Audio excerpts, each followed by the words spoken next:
I've been replaced by AI. God, was the world different at that time. Crime against humanity got taken over by AI. I can't believe it is 10 fucking years. A decade of my life I spent on this thing. It's almost like it had to happen. Damn, it was probably the time where I was the happiest. And it hit me like a brick. I couldn't shut my mouth. I was furious. It's by far the hardest time of my life ever since. It's gonna be my way. Because AI is just taking over. It's literally like a drug. And you're shitting yourself because, you lost your job. Well, good morning, dear friend, whoever's watching this video. I've been replaced by AI.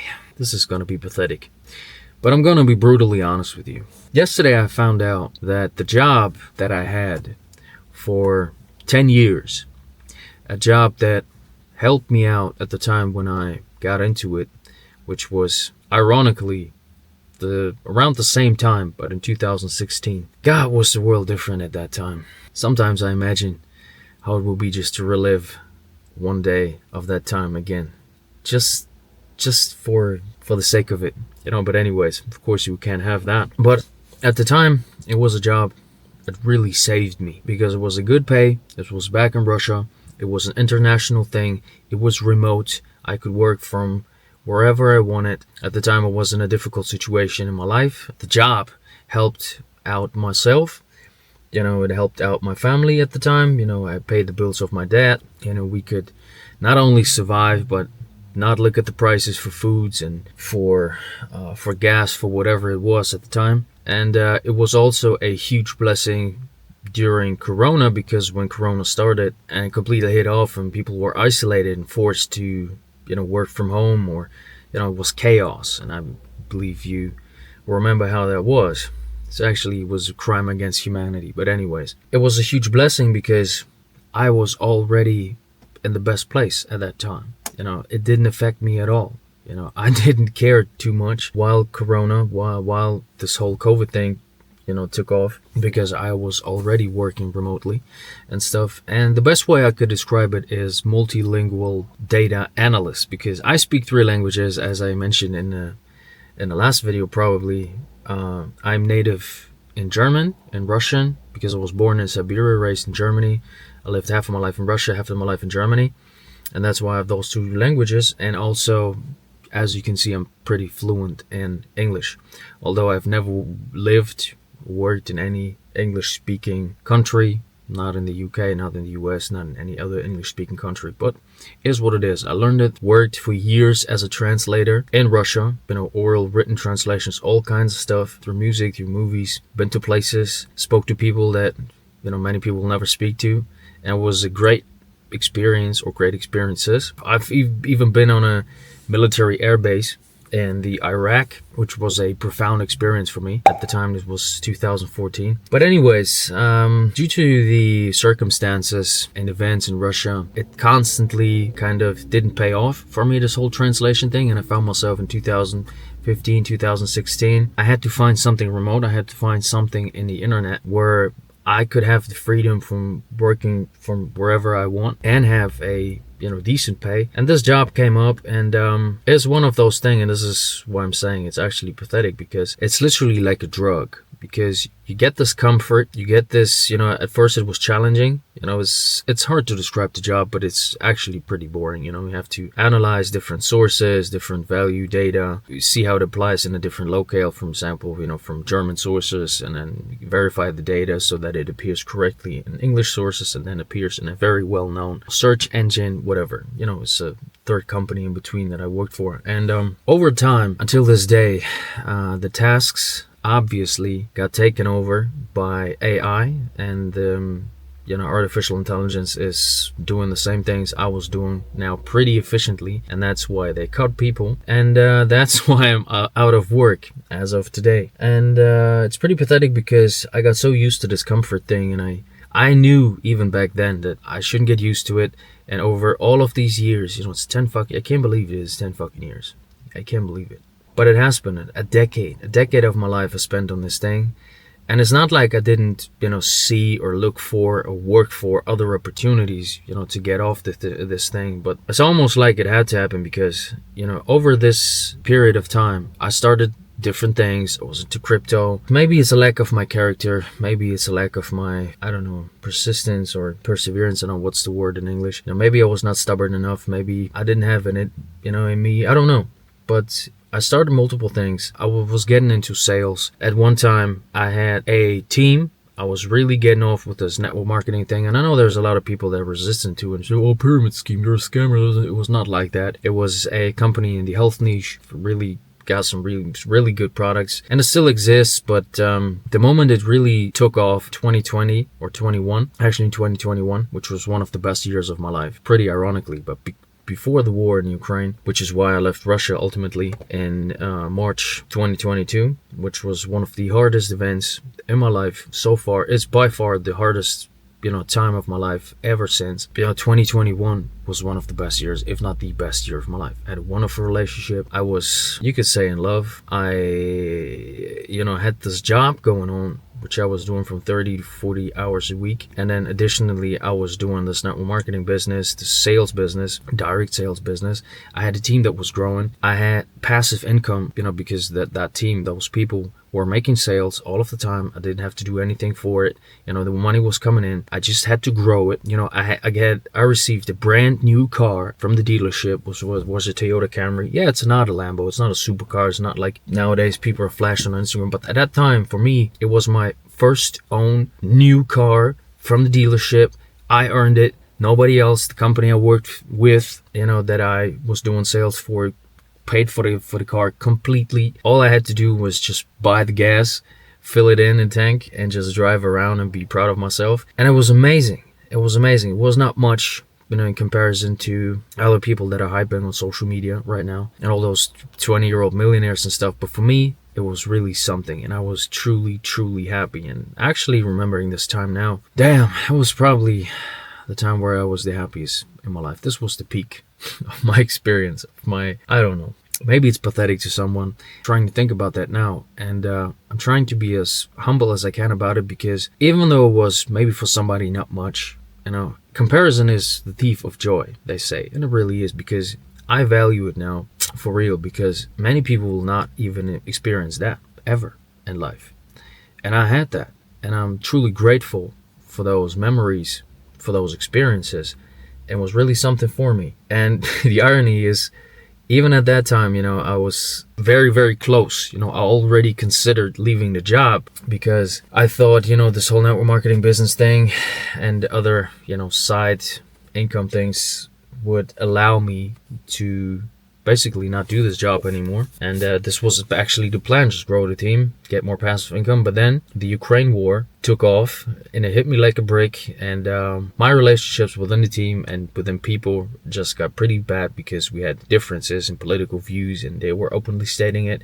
I was openly stating it. I'm telling you right now, maybe I should have been smarter about it. I don't know. But as I said, it was the hardest time and the hardest events that shaped my life, to the fullest, I guess. And I was going completely renegade. I couldn't shut my mouth. I was furious. I was raging about this whole events, and it's ultimately led me to leaving the country, selling the car, leaving the business, selling my apartment, the flat that I had in Russia, and basically moving out. And then again, the job came in handy, because I could work from wherever I wanted. It allowed me to have the money to pay for things, to not worry about tomorrow and stuff. And I was again closer to the thing than I ever was before. But then over time, it got clearer and clearer, so to speak, that it's just a matter of time until AI is going to replace me, because all of those tasks a robot can do now more efficiently than I am. It's actually pretty ironic, because when I was a kid and we had all those science fiction movies with Blade Runner and Terminator and stuff,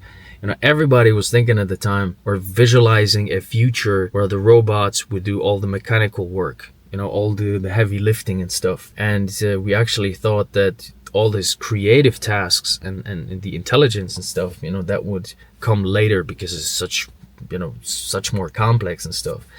It actually turned out that AI is now way better at creating music, pictures, writing text and doing all kinds of stuff. And we still do not have robots like the Terminator, who's, lifting heavy shit and replacing us with the, I don't know, brick and mortar businesses or something like that. Anyways, I guess it had to happen at some point. I just catch myself, depending on it, hanging on to it tight. Like, I need this, let's just a little more time. And over the last couple of years since I've been here in Georgia, for example, it's the country, not the US state, I try different things, of course, as well. We built theme pages with my brother on Instagram, which also brought us in some money. And especially last year, we thought, this might be a good income where I can drop this thing and focus on something else, and maybe add info products to it or anything else. Start YouTube automation and different kinds of stuff. Direct sales and being a closer and stuff. And still, it's like a drug. If you're doing this for so long, you get used to it, and you get used to it to just depend on it in a way.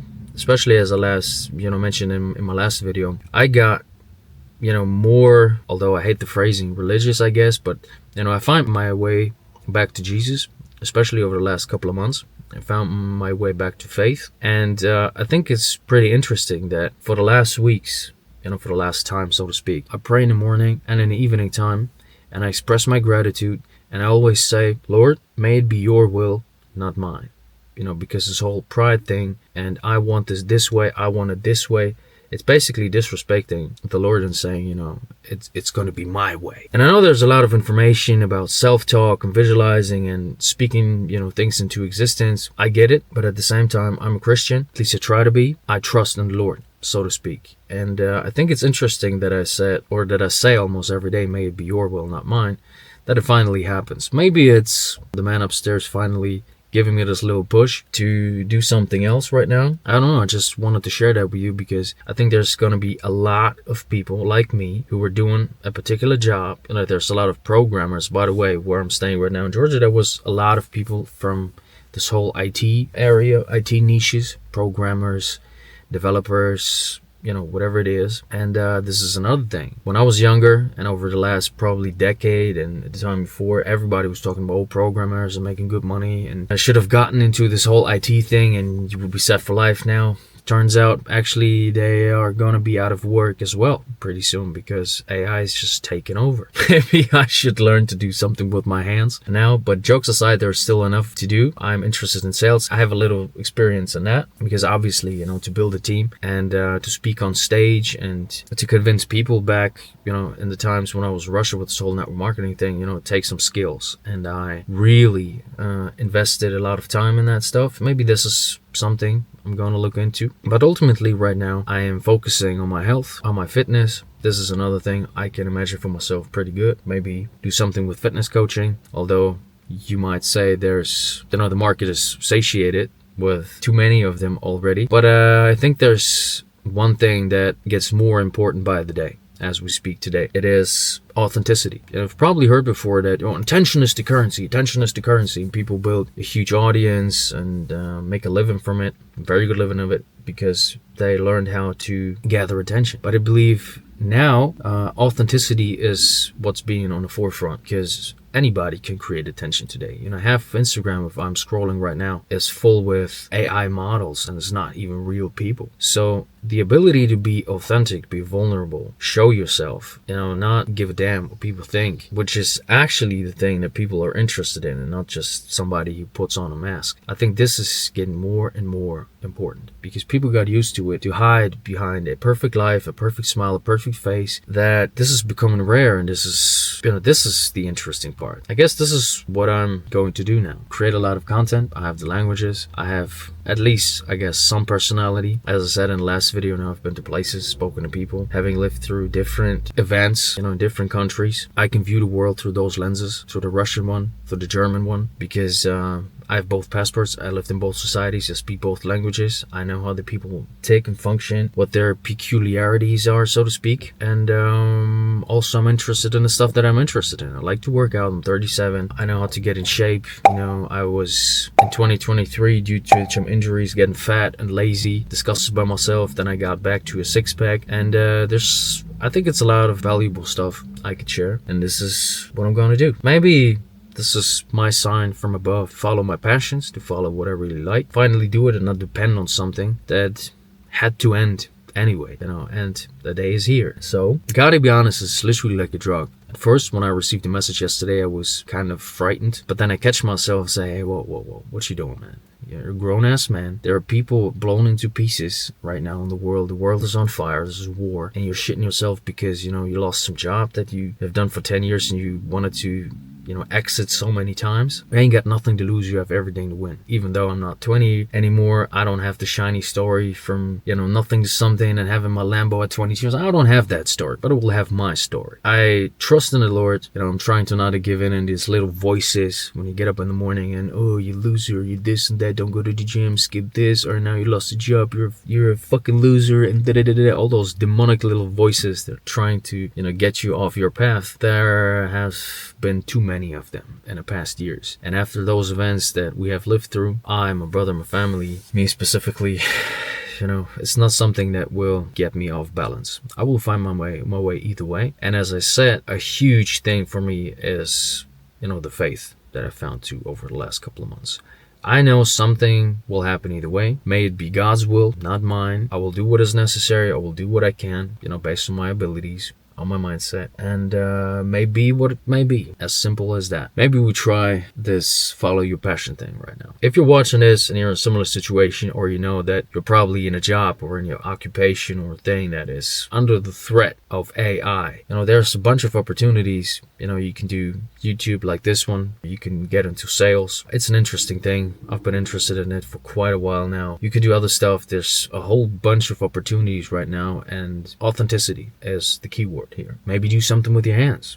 I'm really actually fascinated by people that do something with their hands, from knives to shoes to fixing, repairing things. It's amazing. There's a whole world out there, and don't get yourself into this fear state of mind that you kind of will get lost, because a job is just one thing in life. You lose one job, you find something else. Trust in yourself, trust in your abilities, trust in the Lord, and do what you can. You will find your way. I'm gonna lead with my personal example in that pursuit that I have in my life, and let this YouTube channel, these videos, be a testimony. I'm actually pretty excited of how this is going to play out, and where this YouTube channel and where I'm going to be in 1, 2, 3 years from now. So basically I'm doing this to document this journey. And in 2 weeks I'm going to be jobless, not homeless, I guess. At least I have this car, I have some savings. But let this be a new chapter and a video that I can go back to in time. Well, let me know if you're in a similar situation, if face something like that, what you're afraid of, what you think about it. I'll see you around.